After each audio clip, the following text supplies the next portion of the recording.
Bonjour à tous, bienvenue dans ce second webinaire de la série des webinaires de restitution pour le projet ABAPIC.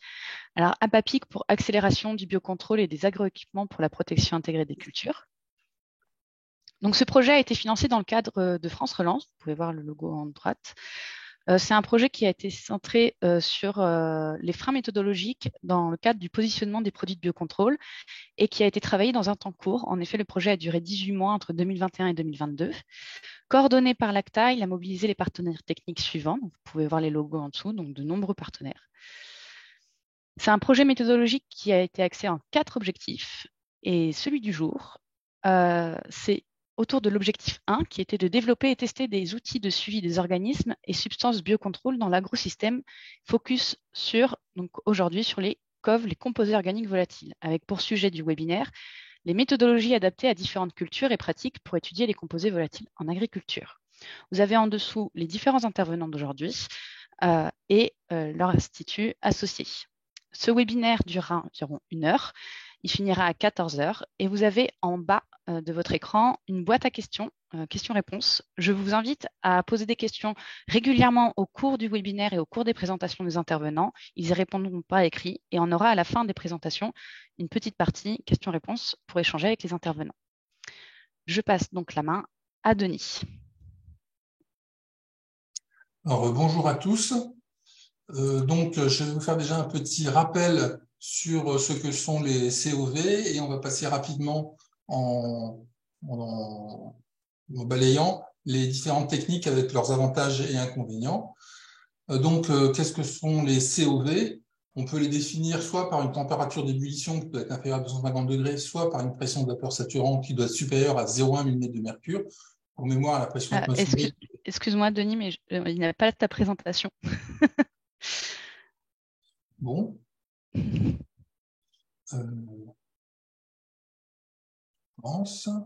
recommence.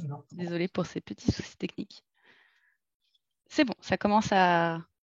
On voit ton écran, tu peux mettre en diapo. En diapo. Allez, c'est parti. Super, merci. Voilà, bon, pardon. Oui, donc définition des COV, on peut en trouver deux en littérature. Une basée sur la température d'ébullition qui peut être inférieure à 250 degrés ou sur la pression de vapeur saturante qui peut être supérieure à 0,1 mm de mercure, sachant que la pression atmosphérique, c'est 750 mm de mercure. Alors tout ça, c'est bien, mais c'est pas hyper pratique. On vit généralement plutôt aux environs de 25 degrés que de 250, donc c'est un peu compliqué d'utiliser la première notion. Et la deuxième, ça nécessite des appareillages qui ne sont pas non plus forcément disponibles. Donc nous, on va se contenter de dire que les COV, c'est des composés organiques suffisamment volatiles pour être émis par les plantes ou par des animaux lors de leurs interactions ou lors de leurs interrelations. On entend parler de médiateurs chimiques, de phéromones. En gros, on va distinguer deux grands types. Les chéromones, où ce sont des médiateurs chimiques qui ont une action positive sur l'organisme récepteur. Les allomones, qui, elles, ont une réaction favorable à l'espèce émettrice, mais pas à l'espèce réceptrice. Ouais, donc, quelque chose qui va émettre des composés répulsifs vis-à-vis d'une autre plante, et ben, ça sera une allomone pour la plante émettrice. Alors là, c'est un joli dessin pour vous montrer toutes ces interactions. C'est des petits nuages qu'il y a partout. Voilà, donc c'était emprunté à du buisson. Pour vous donner une idée de la durée de vie des concentrations atmosphériques de quelques COV, on va trouver par exemple parmi les classiques monoterpènes l'épinène, le limonène, qu'on trouve très fréquemment, qui ont des durées de vie de quelques dizaines de minutes à quelques heures, et c'est pas la même chose le jour et la nuit parce qu'en fait la lumière agit sur leur stabilité. Les concentrations, on est en général aux environs de quelques ppb, donc c'est des parties par milliard, mais on peut parfois être en ppt, donc des parties par trillion, c'est-à-dire des millièmes de milliards. On dirait que c'est quand même pas beaucoup. Alors pourquoi s'intéresser au COV en protection des cultures? D'abord parce que certains éliciteurs peuvent provoquer l'émission de COV, donc suivre l'émission des COV, ça peut permettre de vérifier l'efficacité ou non de ces éliciteurs.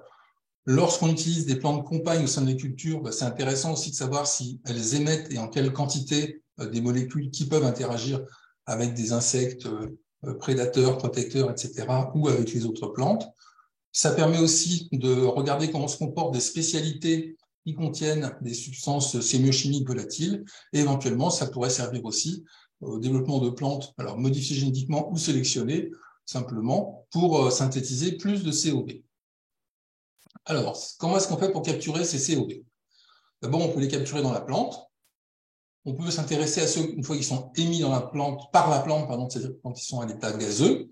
Donc, c'est des petites étoiles. On peut aussi faire ça en atmosphère contrôlée. On peut le faire, une étude aussi, quand ils sont présents dans l'atmosphère en conditions réelles. Donc, ça, c'est un champ avec des arbres, des plantes et des petits insectes qui émettent aussi leur propre COB. Dans les techniques, on va pouvoir utiliser la distillation. On obtient ce qu'on appelle une huile essentielle. On peut réaliser aussi une extraction avec un solvant. Alors, les points de vigilance pour la distillation, c'est qu'il arrive assez fréquemment qu'il y ait des réarrangements chimiques, ce qui fait que ce qu'on va retrouver dans l'huile essentielle n'est pas forcément ce qui est dans la plante et ce que la plante peut émettre spontanément. Dans l'extraction solvant, on va avoir des cires et des huiles qui sont solubles dans les solvants mais qui ne sont pas volatiles. Donc, il va falloir faire attention à l'interprétation. Premier point de vigilance sur les interprétations. Ensuite, pour ceux qui se baladent dans l'atmosphère, on peut les piéger sur des supports solides, avec différents noms, la SPME, des twisters, les 3 ou 4 autres noms différents, qui diffèrent par leur capacité, donc la quantité qu'ils peuvent piéger. On peut utiliser aussi le cryopiégeage, c'est-à-dire qu'on a un endroit très très froid sur lequel les molécules à l'état de vapeur viennent se piéger sous forme liquide ou parfois sous forme solide. La capture peut être passive, c'est le principe du papier attrape-mouche, c'est-à-dire que c'est la mouche qui va se jeter sur le papier, pas le papier qui court après, ou la capture peut être active, à l'aide d'un flux de gaz, on va pousser ces composés volatiles vers le piège. Et donc, ça peut se faire soit avec une pompe, soit avec une bonbonne de gaz. Les points de vigilance pour cette technique, c'est attention à la sélectivité du support. C'est des mots qu'il faut regarder dans les publis. PDMS, carboxène, etc. Ça caractérise différentes qualités, donc différentes capacités à sélectionner les composés volatiles dans l'atmosphère. Attention à la disposition des pièges dans l'espace autour de la plante compagne ou de la plante réceptrice. Attention aux interférences, pollution, courant d'air, etc. Et attention aussi, est-ce qu'on peut réellement faire des quantifications ou c'est juste des profils pour voir ce qu'il y a? Bon, ça, c'est la pollution. Hein. Au champ, il ne faut pas oublier qu'il se passe autre chose que les plantes qu'on a. Il peut y avoir des engins ou voire des autoroutes pas très loin. Quand on fait une extraction par solvant, on va pouvoir mesurer ce qu'on appelle un potentiel en COV. Alors, si tout était au maximum, à l'optimum de tous les paramètres, donc voilà finalement la plante, qu'est-ce qu'elle contient en elle. Si on fait l'analyse des COV émis par la plante en conditions contrôlées, là, on va voir ce que la plante peut émettre spontanément. On peut comparer à son potentiel pour voir si c'est efficace ou pas efficace, sachant que beaucoup de plantes aromatiques ne sont aromatiques que si on les distille ou que si on froisse les feuilles, ce n'est pas quand même courant dans les parcelles. Alors, voilà par exemple un exemple sur du basilic, un basilic classique grand vert. En noir, vous avez un tracé obtenu par chromatographie en conditions contrôlées. Il n'y a pas beaucoup de pics. Si on s'intéresse uniquement aux feuilles, là, en accélérant un petit peu le phénomène, en chauffant beaucoup plus, on voit apparaître d'autres composés. Si on regarde que la tige, on voit un profil qui est un peu différent de celui de la feuille. Et l'intérêt de ce genre de choses, c'est de pouvoir savoir si c'est plus intéressant d'avoir beaucoup de feuilles, beaucoup de tiges. Et pour certaines autres espèces, on peut mettre aussi des fleurs et voir finalement quel est l'organe de la plante qui apporte le plus de composés volatiles, évidemment potentiellement intéressants. Alors, on peut rapprocher ça des différents types qui existent dans le basilic. Dans le type grand vert, en fait, il est caractérisé par un cocktail de sesquiterpènes, d'ubignal et d'hydrogénol, qu'on retrouve ici.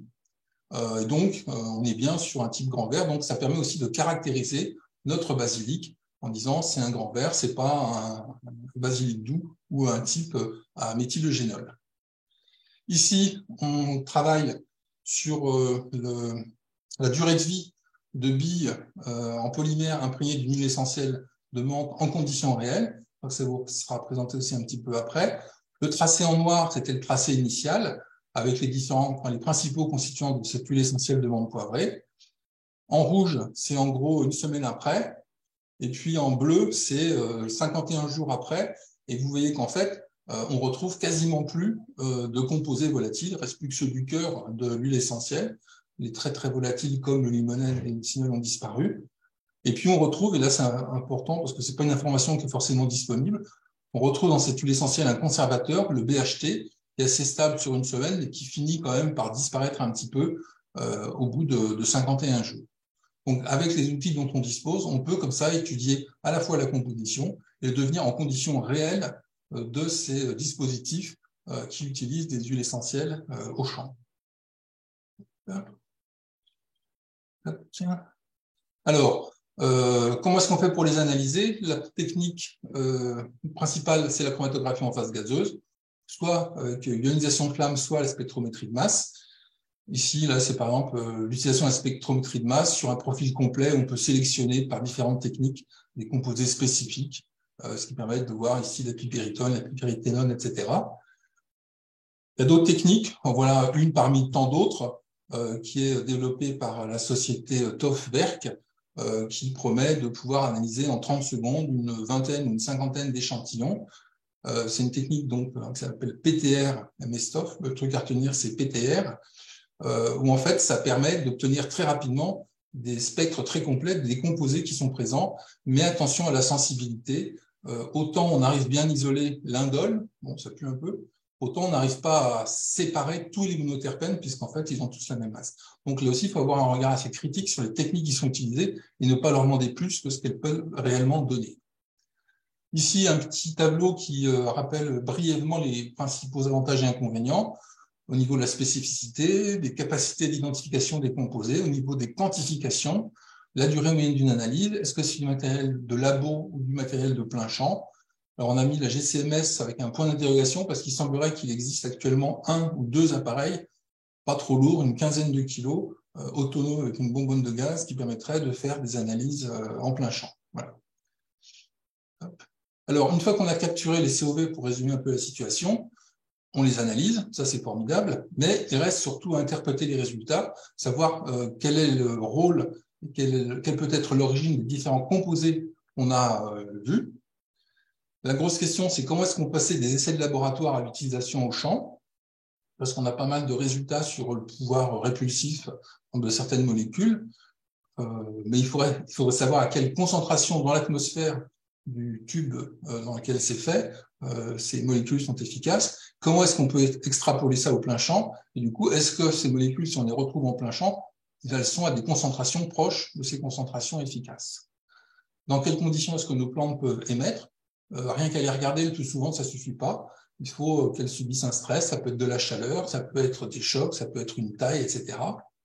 Et puis donc, comment est-ce qu'on passe d'une concentration efficace dans un modèle de labo à des concentrations efficaces en plein champ? Donc ça nécessite de faire des vrais dosages, c'est-à-dire pouvoir exprimer des quantités par volume d'air ou par volume de solution utilisée.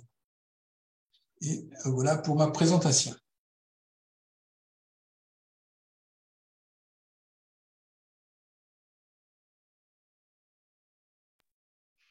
Merci Denis. Je crois qu'on peut passer la main à Émilie.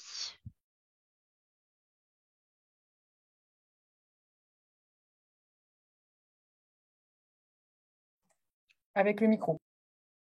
Bonjour à tous. Merci Denis pour cette introduction. Je vais maintenant vous présenter quelques résultats d'essais qu'on a réalisés dans le cadre du projet ABAPIC, notamment sur les mesures qu'on a réalisées sur les plantes de service afin de déterminer leur potentiel olfactif pour répondre à des problématiques observées dans des essais en serre. Donc, essais qui ont été réalisés à Astre d'Or Sud-Ouest à Bordeaux. Alors, dans le contexte actuel, en fait, on étudie les coves en protection des cultures à différents niveaux. Celui qui est le plus courant, c'est l'utilisation de phéromones ou de kéromones pour attirer les insectes ravageurs sur les panneaux englués.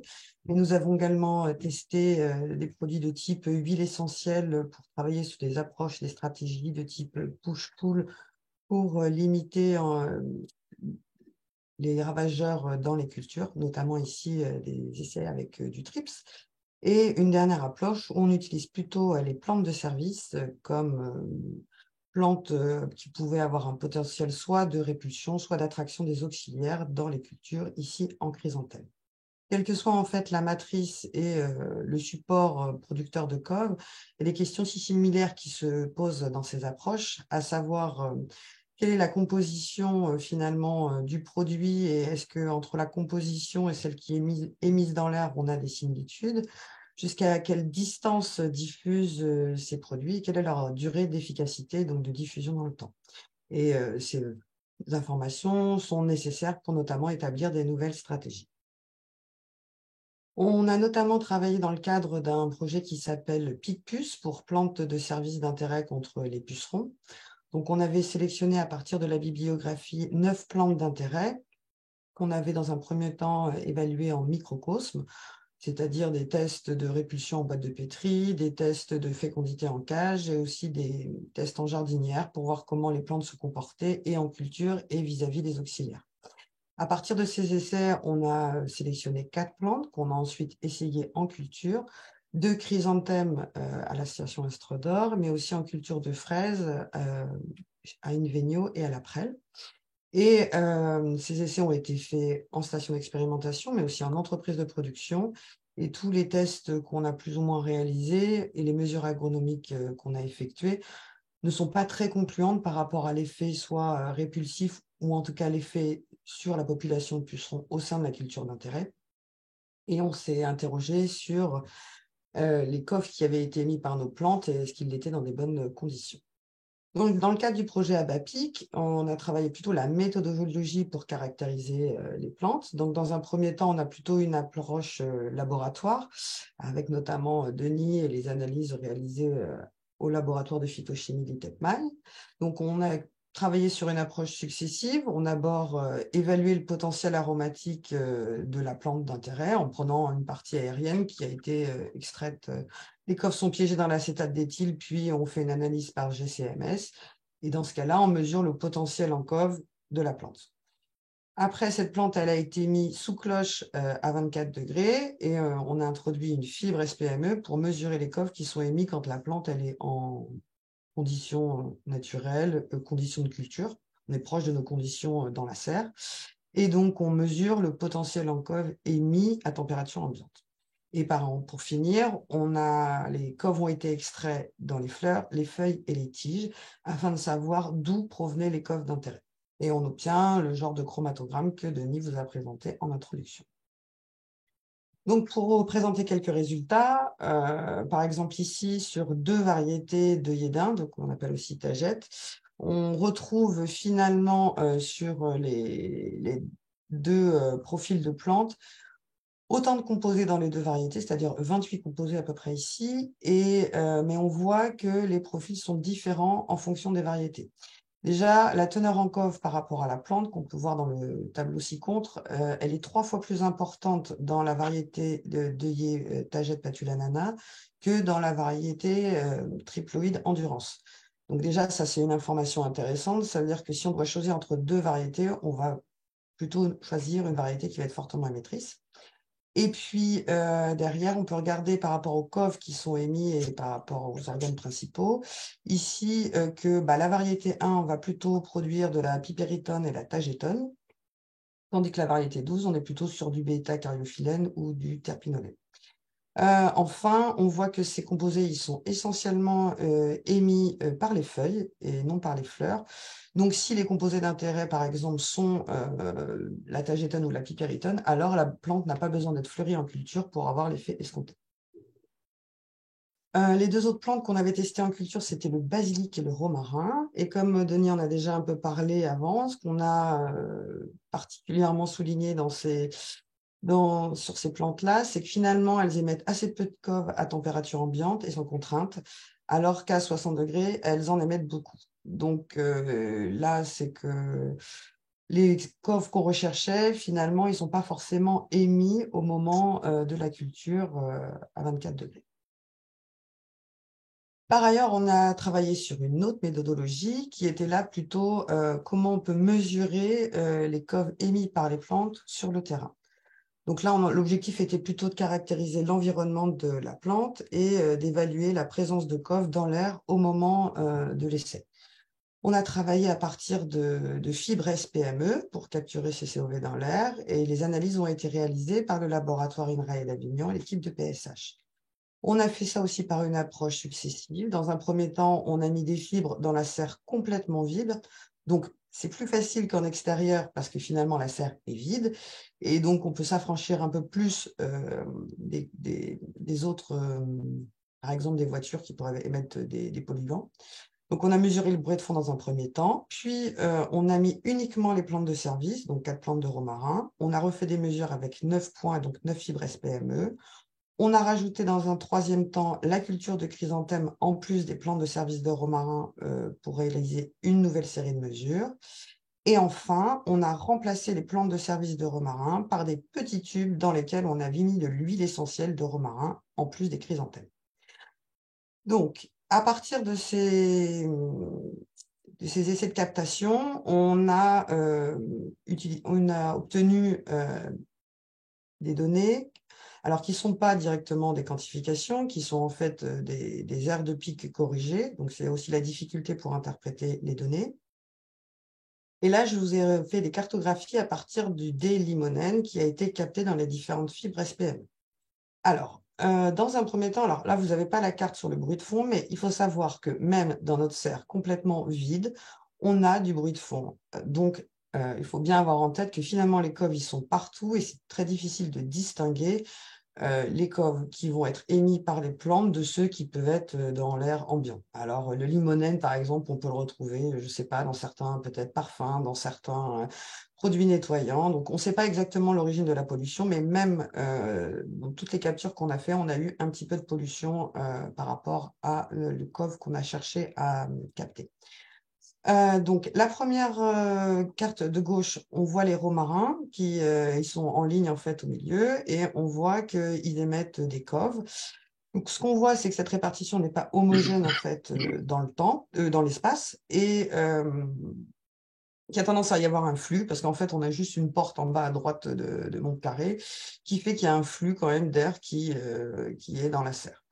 Après, sur la carte centrale, on a rajouté les chrysanthèmes. Alors là, on voit tout de suite qu'on capte beaucoup moins, en fait c'est beaucoup plus bleu, on capte beaucoup moins de limonène en présence de la culture. Alors à savoir, est-ce que la culture masque un peu la diffusion et du coup fait un peu barrière à la diffusion du limonène et du coup elle est moins captée par les fibres, ou encore que les chrysanthèmes émettent aussi des coves qui viennent saturer les fibres avant le limonène en question. Donc, comme je vous l'ai dit, les variations sont liées au flux d'air dans la serre et ces cartes ne permettent pas de faire de quantification. Pour conclure, si on doit comparer un petit peu ces deux méthodes, on a des difficultés de mesure qui traduisent aussi la complexité des essais terrain avec les composés organiques volatiles. Les cartographies à partir de fibres SPME permettent de visualisation spatiale de la répartition des coves. C'est pas trop complexe à mettre en œuvre, mais le matériel il est très sensible, il est cher, et les analyses ne sont pas automatisées, ce qui rend complexe, élever un peu le coût d'analyse. Ça permet quand même d'évaluer la certaine distance d'action d'une matrice et si on arrive à convertir les résultats en données cartographiques. À notre sens, l'analyse de coves de plantes permet quand même de mieux caractériser déjà la composition d'une plante en cove, le potentiel d'émission en fonction de la température et de l'organe émetteur. Mais les limites, c'est quand même qu'il faut des bonnes connaissances en phytochimie pour interpréter les résultats et ça permet quand même de choisir une variété de plantes par rapport à une autre et par rapport à son profil aromatique. Voilà, je vais maintenant laisser la parole à Bertrand qui va vous présenter les essais menés au CTIFM.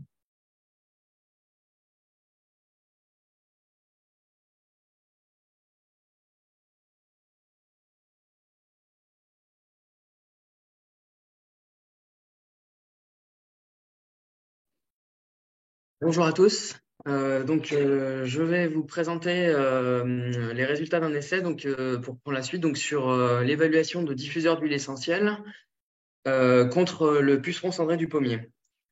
Est-ce que ça avance? Voilà. Donc, en fait, nous, on a fait le choix d'un modèle d'étude qui est à fort enjeu phytosanitaire, qui est le puceron cendré du pommier, Disaphis plantaginea, et qui a un impact sur le pommier qui peut être assez dramatique si les attaques sont vraiment importantes, et notamment pendant sa phase de développement au printemps. Donc, habituellement, la protection, elle se fait de façon insecticide sur le développement du puceron. pour limiter la crispation des pousses et les impacts sur la récolte, voire sur la récolte suivante. Donc, alors on est dans un contexte en fait de retrait de solution, comme chacun sait. Donc, l'objectif, c'est aussi de travailler sur d'autres méthodes, et notamment des méthodes qui vont qui vont gêner et qui vont jouer sur l'inoculum, sur la présence du puceron en début de saison, et donc sur son retour sur la culture, sur le pommier. Donc, en fait, le puceron, il migre à l'été sur le plantain et il revient ensuite, il effectue son vol retour pour faire sa reproduction et pondre sur le pommier à l'automne. Donc, c'est une période qui s'étale en général d'octobre à novembre. Et donc là, l'idée sur laquelle on a voulu jouer, c'est vraiment perturber son installation avec une émission de coffres qui vont être répulsifs ou qui vont altérer l'installation et la reproduction du puceron à cette période. Alors, on s'est basé sur des résultats qu'on avait déjà, des essais de répulsion en fait, qui avaient déjà travaillé un certain nombre d'huiles essentielles. Et donc avec notamment la mise en présence dans des olfactomètres tubulaires. Et donc ça, c'est des essais qui ont été réalisés au CTIFL de la Morinière. Et donc on a choisi, dans notre cas, d'utiliser deux huiles essentielles, la lavande et la menthe poivrée. Alors, quels sont les diffuseurs? Donc les diffuseurs, ils nous ont été fournis. En fait, c'est des diffuseurs qui existent déjà avec de l'huile essentielle d'oignon pour des cultures maraîchères. Ils ont été fournis par la société Andermatt France. Et là, on y a mis ces huiles essentielles de menthe poivrée et de lavande. On a positionné nos diffuseurs en haut des arbres parce qu'on postule en fait que le vol-retour se fait plutôt par le haut. Et donc, du coup, qu'on va avoir une protection plutôt de diffusion par le sommet de la canopée. Les deux sites d'études pour l'essai sont le CTFL La Morinière et Sudexp dans l'Hérault. Et donc, la libération des coffres se fait par la dégradation lente des billes. En fait, c'est une libération passive. On a fait le choix pour capter les coves de l'utilisation des fibres SPME parce qu'on avait déjà un peu d'expérience d'utilisation de ces fibres, que c'est relativement simple pour l'opérateur. Et aussi parce que, Émilie en a parlé tout à l'heure,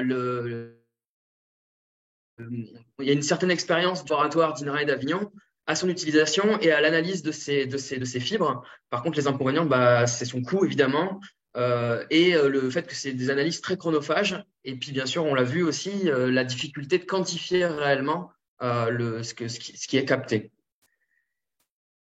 En termes de positionnement, donc on a fait un essai où on a répété en fait dans l'espace 5 fois notre dispositif. Donc en fait chaque carré, donc carré vert c'est l'huile essentielle de menthe poivrée et carré violet c'est les lavandes. Donc on a répété dans l'espace 5 fois le dispositif avec deux types d'analyses. Une analyse de captation des coves avec 2 points de mesure à 2 distances, donc juste à côté du diffuseur et à 11 mètres, donc 2 rangs en face de pommiers. Pour l'autre captation, à 2 moments, après 1 semaine d'installation de nos diffuseurs et après 6 semaines d'installation. Donc en gros au début du vol retour et à la fin du vol retour. Et puis une mesure quand même agronomique pour vérifier tout ça, c'est-à-dire le comptage des œufs de pucerons sur 4 points autour de notre diffuseur. En parallèle, on a aussi fait une mesure du profil des billes, donc à partir d'un prélèvement de billes sur des billes qui libèrent les coves. Donc les analyses et les mesures n'ont été faites que sur les menthes poivrées. Alors ce profil, on l'a vu tout à l'heure, Denis l'a présenté, donc je passe rapidement dessus, mais juste pour quand même, ça montre déjà que notre diffuseur, au bout de 6 semaines, déjà au bout d'1 semaine, il y a quand même une perte assez marquée des composés les plus volatiles. Et au bout de 6 semaines, on n'a vraiment plus grand-chose, et notamment dans le cocktail des composés spécifiques de la menthe poivrée, il reste quand même assez peu de composés déjà dans sa capacité au diffuseur à émettre sans forcément être en milieu ouvert. En termes de résultats, donc ça c'est le résultat des analyses sur les fibres SPME. Donc là, c'est la liste des composés qui ont été, le tableau c'est la liste des composés qui ont été captés, en vert surligné ceux qui sont plus spécifiques de la menthe poivrée. Et puis en rouge, le xylène, qui lui est un composé qui est vraiment peu spécifique, qui était vraiment celui qui a été le plus capté et qui peut notamment être émis par des perturbations, notamment par des hydrocarbures. Donc ça, c'est quand même assez caractéristique de la difficulté, quand on est en milieu ouvert, de ne pas être soumis à des pollutions. Donc ce qu'on voit quand même pour les captations concernant le menthol, on voit bien que dans tous les cas, déjà, globalement, on capte beaucoup et surtout une semaine après exposition, très peu 6 semaines après exposition, et on capte surtout à proximité du diffuseur. Dès qu'on s'éloigne, on a du mal à capter notamment les composés spécifiques à la menthe. Concernant l'eucalyptol, on en capte un petit peu, notamment à Sudexp, mais ça peut être émis, c'est pas forcément ultra spécifique de la menthe poivrée, donc ça peut être émis par d'autres composés, d'autres organes qui peuvent être présents dans le verger. Donc globalement, ce qu'on retire de ces analyses, c'est que on a un diffuseur qui émet à très petite proximité de son émission, de sa zone de diffusion, et que au bout de 6 semaines d'exposition en milieu ouvert, il n'y a plus grand-chose à émettre, malheureusement. Concernant la mesure sur le résultat des comptages des œufs, donc on a compté sur 50 œufs sur les 4 points de mesure autour de nos diffuseurs, et aussi également sur une zone témoin. Donc ce qu'on remarque, c'est qu'on n'a pas de différence entre les points de mesure, donc il n'y a pas d'effet du diffuseur. Par contre, ce qui est quand même notable et qui est important, c'est qu'on a un effet de bordure fort, en fait. C'est-à-dire qu'on a eu, finalement, c'est vraiment la bordure nord qui a été la plus touchée qui présente le plus d'œufs de pucerons. Donc, en fait, c'est l'effet de bordure classique, c'est-à-dire le vent dominant qui, finalement, a amené sans doute plus de pucerons, et donc pas vraiment d'effet du diffuseur. Donc, en conclusion, un essai quand même, du point de vue de la méthode, qui a été quand même plutôt satisfaisant, parce que finalement, ça traduit bien ce qu'on a ressenti finalement à un diffuseur qui n'avait pas une très forte odeur. Et puis, par rapport à la mesure agronomique, ça confirme qu'a priori, il n'y a pas eu beaucoup d'effet de notre diffuseur sur le vol-retour des pucerons. Par contre, voilà, ce qui était aussi important dans ce groupe de travail, c'était les échanges qu'on a pu avoir avec les différents collègues et partenaires du projet, et de prendre conscience de l'importance de la quantification. C'est-à-dire que toutes ces mesures-là, avec ces fibres SPME, ne permettent pas vraiment de quantifier, et notamment dans un milieu ouvert comme le verger, quelle est vraiment la quantité nécessaire pour qu'un puceron n'ait pas envie de s'installer, soit perturbé dans son installation sur le verger. Voilà. Je laisse maintenant la parole à Nicolas. Bonjour à tous. Donc moi, je vais vous parler plus spécifiquement de COV émis par la culture, et en l'occurrence la vigne. Et là, l'utilisation en fait des COV comme une sorte d'indicateur pour savoir si la vigne met en place ses défenses lors de l'utilisation de stimulateurs des défenses, donc des produits qu'on appelle SDP. Donc très rapidement, juste pour vous rappeler ce que sont les SDP. Donc les SDP, ce sont des stimulateurs des défenses naturelles. Ce sont des substances qu'on va mettre sur la vigne, qu'on va appliquer sur la vigne, et qui vont conduire à l'expression de ces défenses avec différentes réactions. La vigne va exprimer ses propres défenses pendant plusieurs jours. Ça peut aller de 7 à 10 jours. Et en fait, les bioagresseurs qui vont arriver ensuite vont être confrontés à ces défenses, et la vigne va avoir une certaine résistance à différentes maladies. Donc là, c'est un concept très original, très intéressant, notamment sur le biocontrôle. Il y a pas mal de produits de biocontrôle qui ont ce mode d'action. On en trouve en vigne qui sont homologués sur différentes maladies.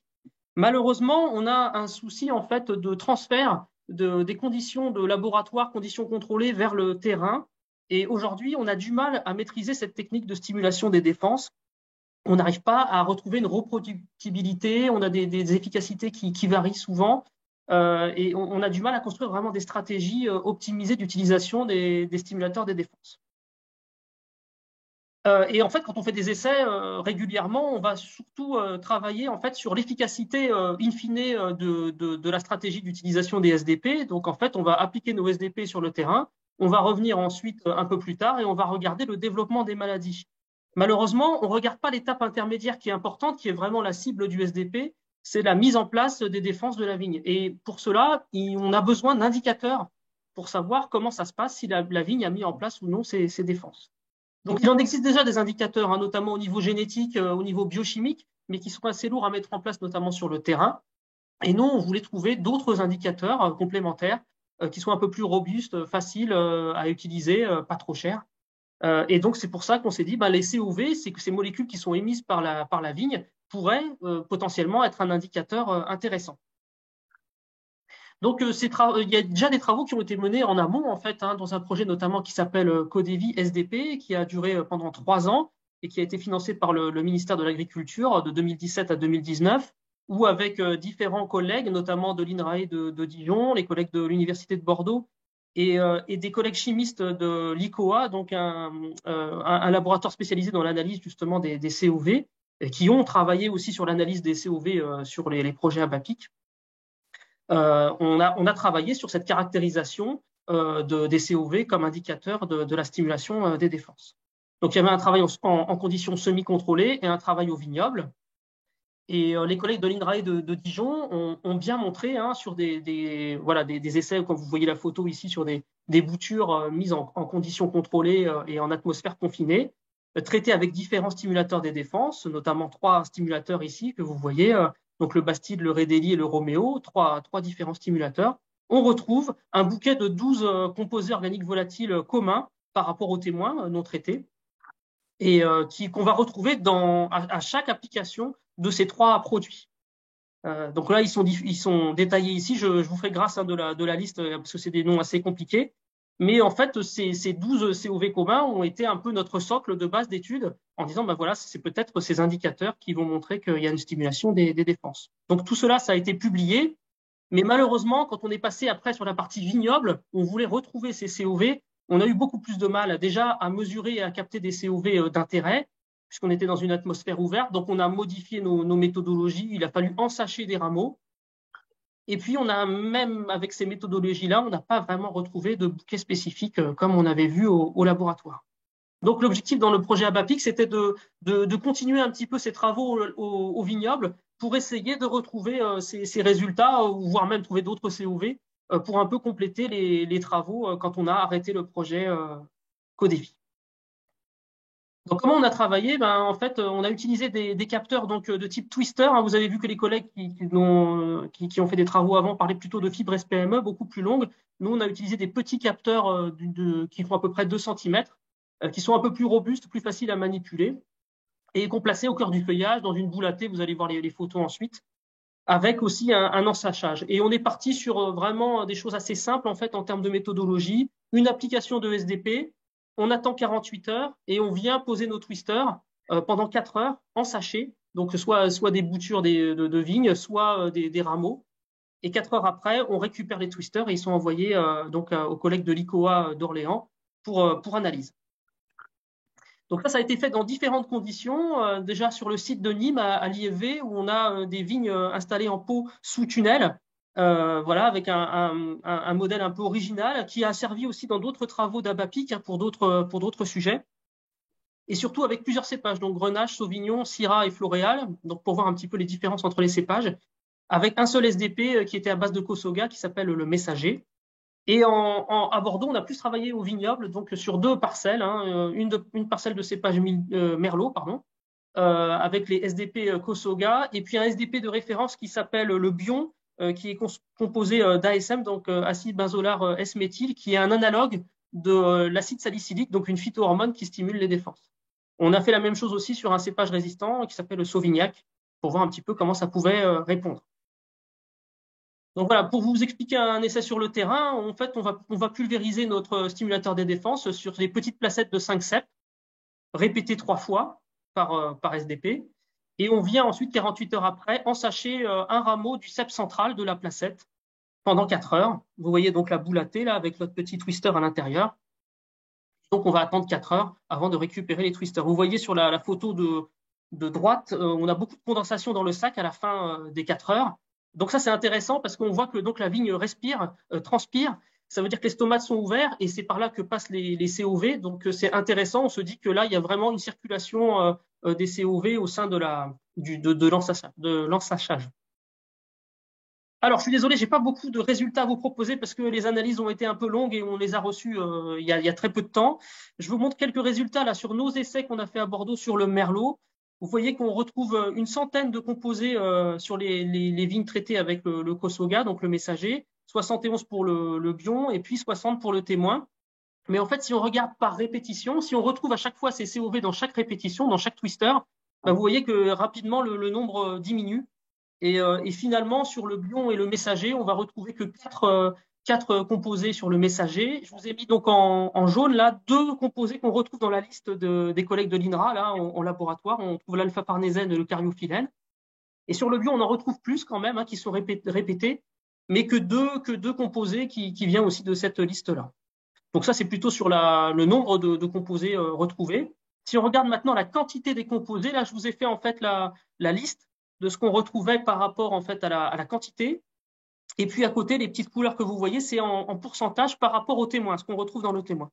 Et donc, plus c'est rouge, plus on en trouve plus par rapport au témoin. Quand c'est bleu, c'est qu'on en retrouve moins. Et quand c'est vert, c'est qu'en fait, on retrouve des COV qu'on n'a pas dans le témoin. On ne les retrouve pas du tout. Donc, vous voyez, donc sur le messager, ce qui est intéressant à voir, c'est que les composés sont beaucoup plus fortement exprimés, puisque des fois, on arrive presque à 2000% de surexpression, ce qui est important, alors que sur le bion, finalement, on arrive à peine à 100% de plus. Donc, vous voyez qu'en fait, les écarts sont moindres par rapport aux témoins. On retrouve donc les fameux composés d'intérêt de la liste des 12 COV en jaune, mais on voit que parfois, ils ne sont pas beaucoup surexprimés.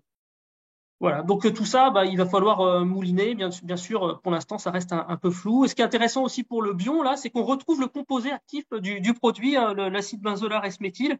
On le retrouve dans les COV en rouge, là, je vous l'ai mis. On le retrouve sur les twisters.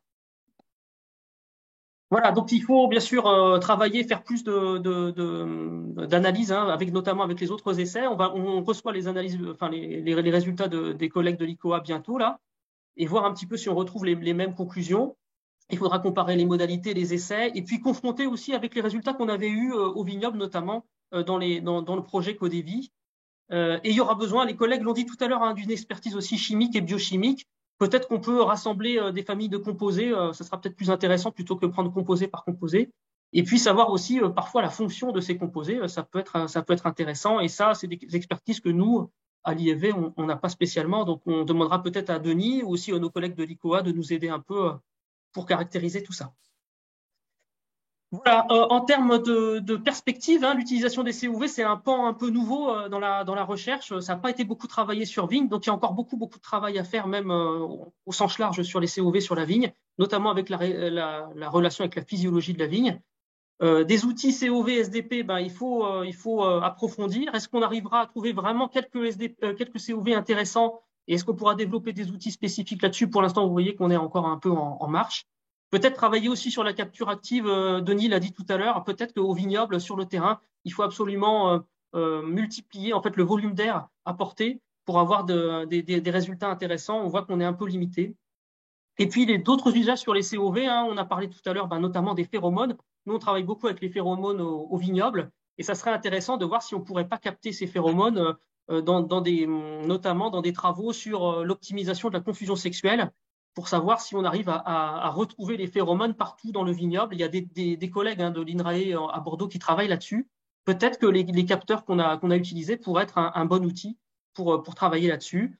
Et puis, il y a des travaux aussi sur le stress de la vigne, des diagnostics de stress ou l'impact de biostimulants. Maintenant, ça se développe beaucoup l'utilisation de stimulateurs de la vitalité de la vigne. On pourrait peut-être aussi mesurer ces choses-là grâce au COV. Donc, on a encore beaucoup de pistes à travailler sur les COV. On n'en est qu'au début au niveau du vignoble.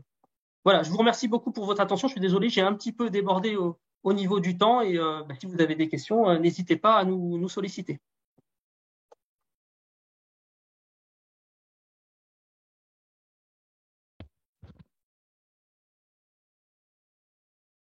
Quelques mots de conclusion avant de pouvoir échanger et avoir quelques questions sur le sujet. Donc, sur les méthodologies de mesure des COV au champ et les méthodologies qui ont été évaluées dans le cadre du projet, finalement, elles sont assez similaires, quels que soient les COV qu'on va évoluer. Soit les COV sont capturés dans un solvant, soit ils sont capturés sur un support solide. Ce support solide, il va être soit le COV va être capté passivement, Donc là, ça va dépendre de la nature de la fibre, va dépendre aussi des composés qu'on va vouloir cibler. Ça, Denis l'a expliqué en introduction.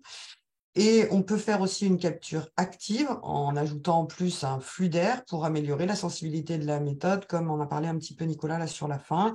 Effectivement, par exemple, sur les fibres SPME, on peut rajouter en plus une cartouche qui va faire passer un certain volume d'air et permettre un peu de concentrer un peu plus les éléments.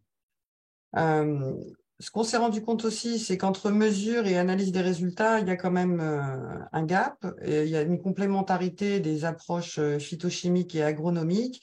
Et une fois qu'on a les résultats, il faut encore les analyser, comprendre à quoi correspondent toutes les molécules. Et notamment, on a parlé aussi avec Denis des molécules de dégradation, comment tout ça évolue aussi dans le temps, dans les résultats de capture. On a parlé des différentes matrices et des différents supports au cours de ce webinaire. Alors, les COV peuvent être émis soit par les plantes, soit ils peuvent être émis par des supports inertes sur lesquels on aura fixé une odeur. L'ensemble de ces mesures permet de répondre quand même à des questions telles que quelle plante utiliser en fonction du COV qui nous intéresse, quelle variété choisir plutôt qu'une autre, quel stade de la plante aussi on peut utiliser dans la culture, est-ce qu'elle doit être fleurie ou pas, quelle densité finalement par exemple de plantes de service on peut utiliser dans la culture, mais aussi quelle densité de diffuseurs, comme on l'a montré pour les huiles essentielles. Dans quelles conditions sont émis aussi, ou vont être émis ces COV? On a vu que pour certaines températures ambiantes, des plantes même dites aromatiques émettent assez peu. Et du coup, les analyses de laboratoire, notamment quand elles sont extraites à chaud, ne suffisent pas pour savoir ce qui va être diffusé au champ. Et enfin, on a parlé beaucoup aussi avec Nicolas des COV émis par la plante en réponse à une stimulation et un stress. Donc, ça peut être l'application de SDP, mais ça peut être aussi quel COV émis par la plante suite à une forte chaleur. Enfin, c'est intéressant aussi de s'attaquer ou de s'attarder sur les COV, notamment quand on parle par exemple des phéromones, par rapport aux distances d'émission, au point de diffusion et la durée d'émission. Pour conclure, les méthodes qu'on a évaluées, de toute façon, sont similaires, quelle que soit la matrice qui va émettre le COV, les molécules qu'on va rechercher et le rôle donné à la molécule, à savoir est-ce que c'est une phéromone ou un répulsif. Et les perspectives, aujourd'hui, avec ces essais, on a montré qu'on était au niveau de l'acquisition de valeurs. On est vraiment dans la première étape de compréhension des systèmes. Qu'on met vraiment en perspective ces données au regard de l'agronomie et de ce qu'on travaille dans les serres, les champs et les vergers. Et il y a encore du partage d'expériences important à réaliser entre les compétences phytochimiques et agronomiques. Je vous remercie à tous et place aux questions. Merci. Merci à tous. Merci pour ces présentations. Alors, on a reçu quelques questions. Vous avez fait aussi un certain nombre de réponses à l'écrit, mais on peut peut-être essayer de reprendre, en tout cas les questions un peu par thématique. On avait un certain nombre de questions sur finalement les facteurs qui influencent la production des COV, notamment en termes de conditions abiotiques, température, et puis aussi conditions biotiques. Donc, Denis t'a apporté un certain nombre de réponses, mais peut-être qu'on peut les reprendre à l'oral. Oui, alors, de mon point de vue, ce qui a favorisé ou impacté l'émission spontanée d'ICOV, c'est l'espèce, au sein de l'espèce, la variété, et les conditions environnementales. Il semblerait quand même que la température soit un facteur important parce qu'en général, la volatilité augmente, c'est-à-dire le passage de l'état liquide à l'état vapeur augmente avec la température. Donc ensuite, la plupart du temps, dans la plante, ces COV sont stockés dans des structures plus ou moins fragiles. Et donc, tout ce qui va être choc mécanique, ça peut être une récolte, ça peut être des tailles, ça peut être marcher ou passer des roues dans une parcelle. Ça va favoriser mécaniquement la libération de ces COV. Sachant que si on fait ça, ça se fait une fois. Après, il faut attendre que la plante reconstitue son stock. Est-ce que les insectes, les attaques d'insectes peuvent favoriser la libération de COV? Oui, certainement, mais à quelle échelle? Il y a des anciennes publications dans des forêts nordiques où en réponse à des attaques de je ne sais plus quel parasite, sans doute un coléoptère, les conifères émettent beaucoup de terpènes qui vont attirer alors soit d'autres consommateurs, soit des prédateurs de ces coléoptères. Donc, il faut qu'il y ait des attaques massives pour que ce soit quelque chose de mesurable. Et en fait, la difficulté, et là, je reprends une des conclusions, je crois, d'Émilie, c'est de dire qu'on a des problèmes de sensibilité de méthode. Donc, attendre que les molécules veuillent bien se piéger, enfin, que les molécules qui nous intéressent veulent bien se faire piéger, bon, c'est un petit peu rêvé des fois.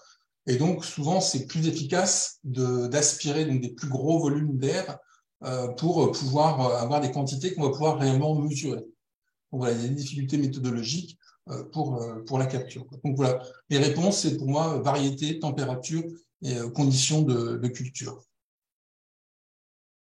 Merci Denis. Pour cette Après, on a Elsa qui nous a posé deux questions auxquelles on n'a pas répondu à l'écrit.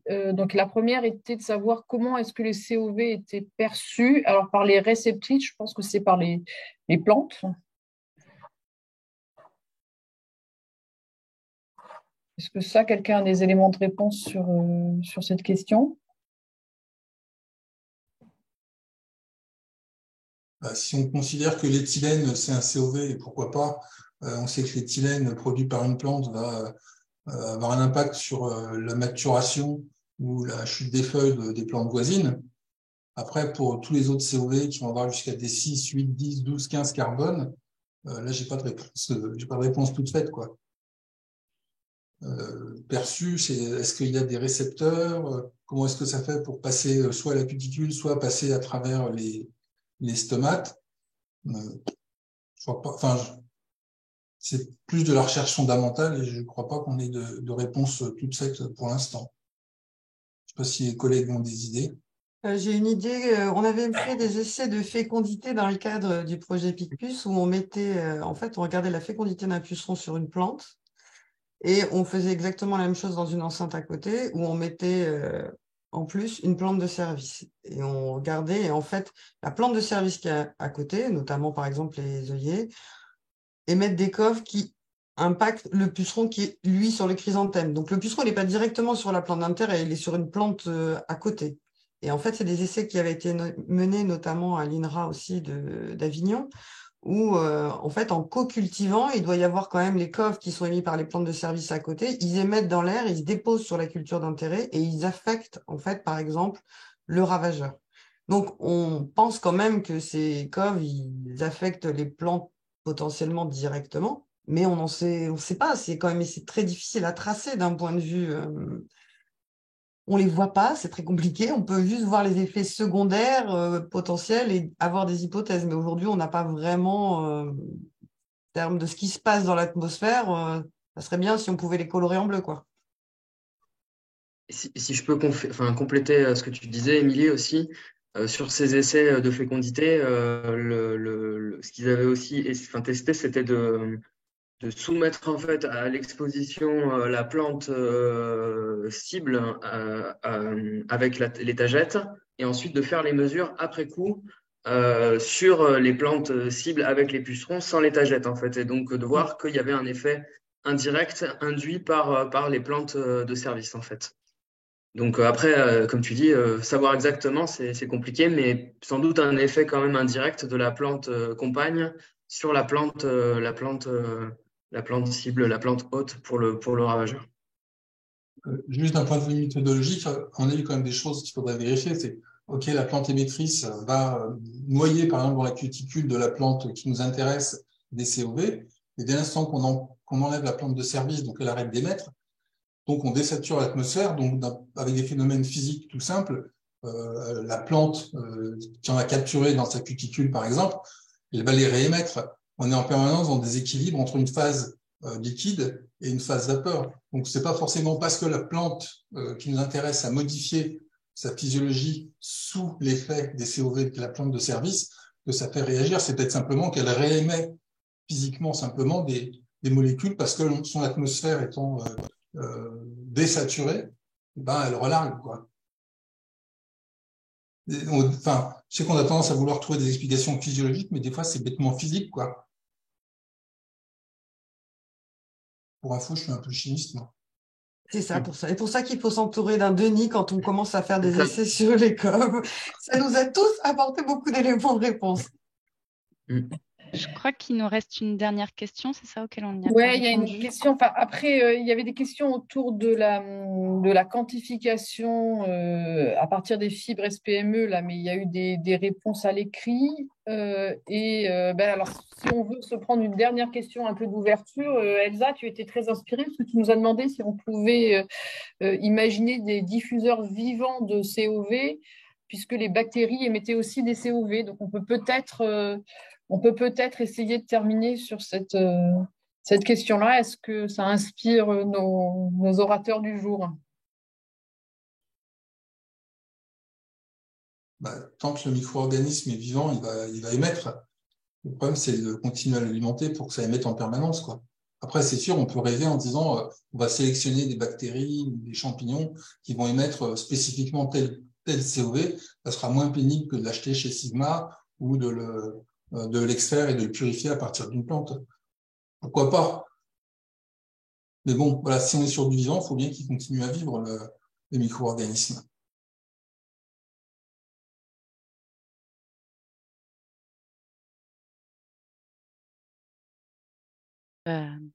Merci du coup pour cette réponse. En plus, du coup, on fait la réponse sur le sujet des micro-organismes. Moi, je vais conclure du coup ce webinaire. Je crois qu'on n'a plus de questions. S'il y a quelqu'un qui a une dernière question, une dernière minute, je vais regarder. Je ne crois pas. En tout cas, merci à tous. Du coup, on parlait des micro-organismes. Sachez que le prochain webinaire du projet ABAPIC, c'est le 20 mars. Alors oui, il y a un petit moment entre les deux, mais ça sera justement sur le deuxième volet de l'objectif 1 sur le suivi des micro-organismes. Et en attendant, du coup, le prochain webinaire le 20 mars, vous pourrez avoir accès à ce webinaire en replay et au webinaire d'hier également sur le site de l'ACTA. Et on vous communiquera, du coup, bien sûr, où retrouver ce replay. Voilà. Merci en tout cas à vous, les intervenants, chacun d'entre vous. Et je vous souhaite à tous une agréable journée. Et beaucoup de crêpes. C'est ça. Merci beaucoup. Bonne journée, merci. Merci à tous. Merci. Au revoir et à bientôt. Au revoir.